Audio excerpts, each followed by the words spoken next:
नमस्कार, मैं हूं आपका दोस्त आंजनेय आशीष और आप देख रहे हैं न्यूज टुडे। मध्य प्रदेश के मुख्यमंत्री कमलनाथ ने छिंदवाड़ा में बाबा बागेश्वर धाम धीरेन्द्र शास्त्री की राम कथा का आयोजन किया है, जिसमें न सिर्फ कमलनाथ बल्कि उनका पूरा परिवार ही धीरेन्द्र शास्त्री की सेवा में हाजिरी लगा रहा है। मंगलवार को पत्रकारों ने कमलनाथ से सवाल पूछा कि धीरेन्द्र शास्त्री अपने मंच से हिंदू राष्ट्र बनाने की बात करते हैं, इस पर उनका क्या कहना है। इसके जवाब में कमलनाथ ने कहा, उन्होंने हिंदू राष्ट्र की बात नहीं की, उन्होंने तो पूरे देश की बात की।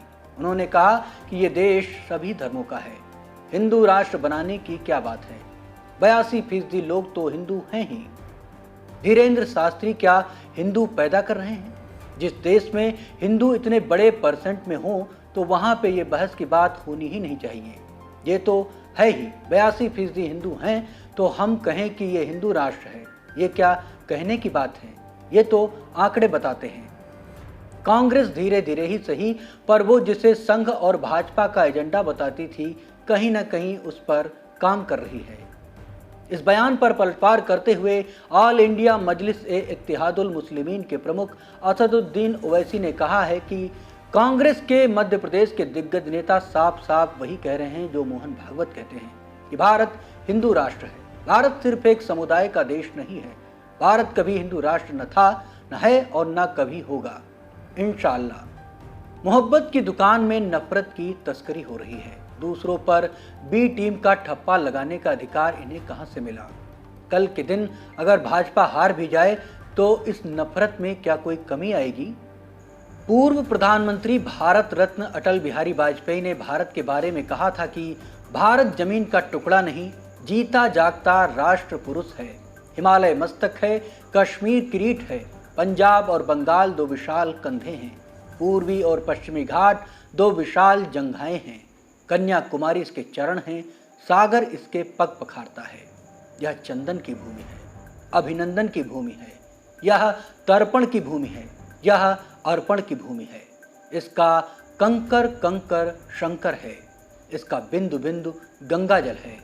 हम जिएंगे तो इसके लिए, मरेंगे तो इसके लिए।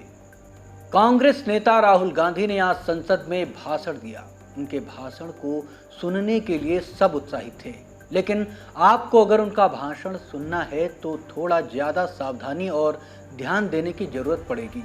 उन्होंने अपना भाषण अदानी से शुरू किया, माफ़ी भी मांगी। भाषण के दौरान उन्होंने कहा कि भारत जोड़ो यात्रा में वो कन्याकुमारी से कश्मीर तक गए और इस दौरान हर रोज 25 किलोमीटर तक चलना उनके लिए बड़ी बात नहीं थी, क्योंकि वो रोजाना 10 किलोमीटर दौड़ते हैं और यही उनका अहंकार था। भारत हर अहंकार को मिटा देता है, क्योंकि 2-3 दिन में मेरे घुटने में दर्द शुरू हो गया। जब भी ये दर्द बढ़ता था तब कोई ना कोई शक्ति आ जाती थी। एक दिन एक छोटी बच्ची ने आकर मुझे चिट्ठी दी और वो कहने लगी कि मैं आपके साथ चल रही हूँ, और इसने मुझे शक्ति दी। इसी तरह राहुल गांधी ने एक किसान का जिक्र करते हुए कहा कि उसका दर्द और चोट उनका दर्द बन गया। लोग कहते हैं कि ये देश है, कोई कहता है अलग अलग भाषाएं हैं, अलग अलग मिट्टी है। ये सच्चाई है कि ये देश सिर्फ एक आवाज़ है। इस आवाज़ को अगर सुनना है तो हमारे दिल में जो अहंकार है उसे और सपनों को परे करना होगा।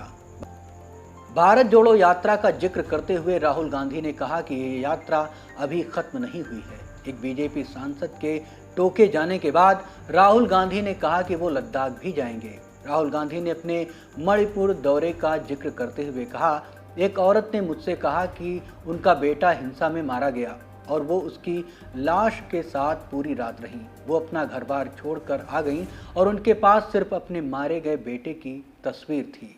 एक दूसरी औरत से मैं मिला और मैंने उनसे पूछा कि तुम्हारे साथ क्या हुआ, तो वो औरत कांपने लगी और बेहोश हो गई। ये मैंने सिर्फ 2 उदाहरण दिए हैं। इन्होंने सिर्फ मणिपुर को नहीं बल्कि हिंदुस्तान का कत्लेआम किया है। मणिपुर के लोगों की हत्या करके आपने भारत माता की हत्या की है। आपने ये करके देशद्रोह किया है। इस वजह से पीएम मोदी मणिपुर में नहीं जाते हैं। एक माँ मेरी यहाँ बैठी है और दूसरी माँ को आपने मणिपुर में मार दिया है। बस फिर क्या था? बीजेपी सांसदों को ये नागवार गुजरा और रोज की तरह हंगामा शुरू। राहुल गांधी ने कहा, हिंदुस्तान की सेना एक दिन में मणिपुर में शांति ला सकती है, लेकिन उनका इस्तेमाल नहीं कर रहे हैं। मणिपुर की आवाज अगर नरेंद्र मोदी जी नहीं सुनते हैं तो वो भारत माता की हत्या कर रहे हैं। अब बात रावण, कुंभकर्ण और मेघनाद की। हनुमान जी को थोड़ा कम क्रेडिट दिया गया है राहुल गांधी के अनुसार। उन्होंने कहा, रावण 2 लोगों की सुनता था, मेघनाद और कुंभकर्ण। इसी तरह नरेंद्र मोदी जी केवल 2 लोगों की सुनते हैं, अमित शाह और अदानी। लंका को हनुमान ने नहीं बल्कि रावण के अहंकार ने जलाया था।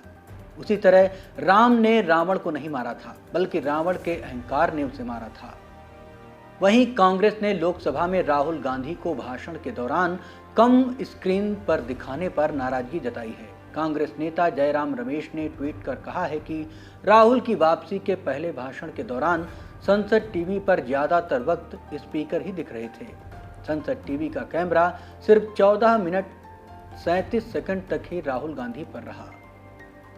भारत के पूर्व मुख्य न्यायाधीश रंजन गोगोई ने दिल्ली सर्विस बिल पर राज्यसभा में बहस के दौरान कहा, हो सकता है कि कानून मेरी पसंद का न हो, लेकिन इससे ये मनमाना नहीं हो जाता। क्या इससे संविधान के मूल विशेषताओं का उल्लंघन हो रहा है? मुझे संविधान के मूल ढांचे पर कुछ कहना है। उन्होंने कहा, भारत के पूर्व सॉलिसिटर जनरल अंध्य अर्जुना ने केशवानंद भारती केस पर एक किताब लिखी थी।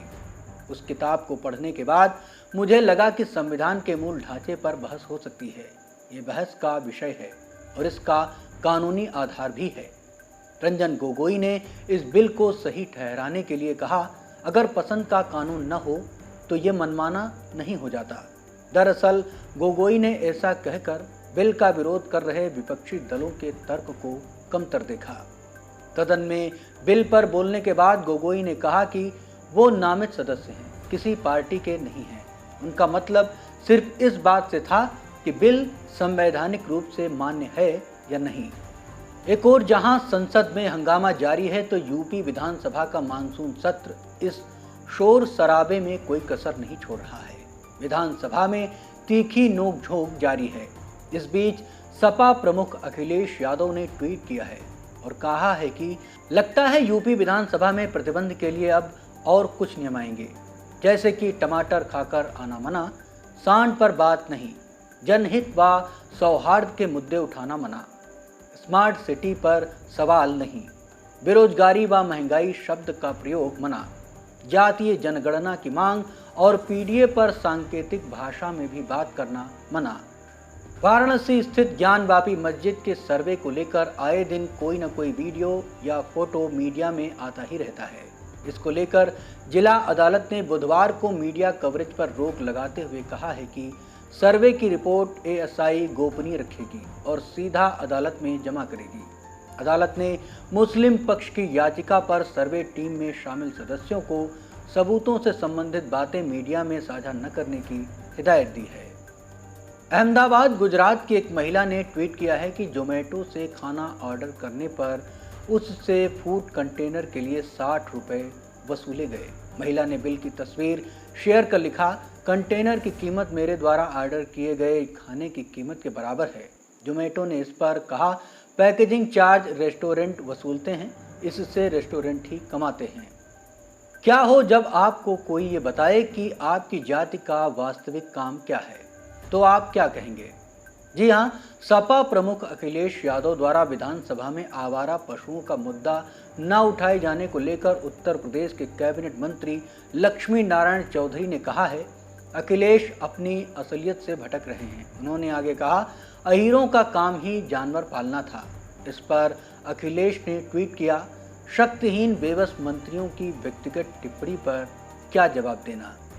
इसी तरह की छोटी और बड़ी खबरों को देखने के लिए बने रहिए हमारे साथ न्यूज़ टुडे पर, डरकर नहीं डटकर।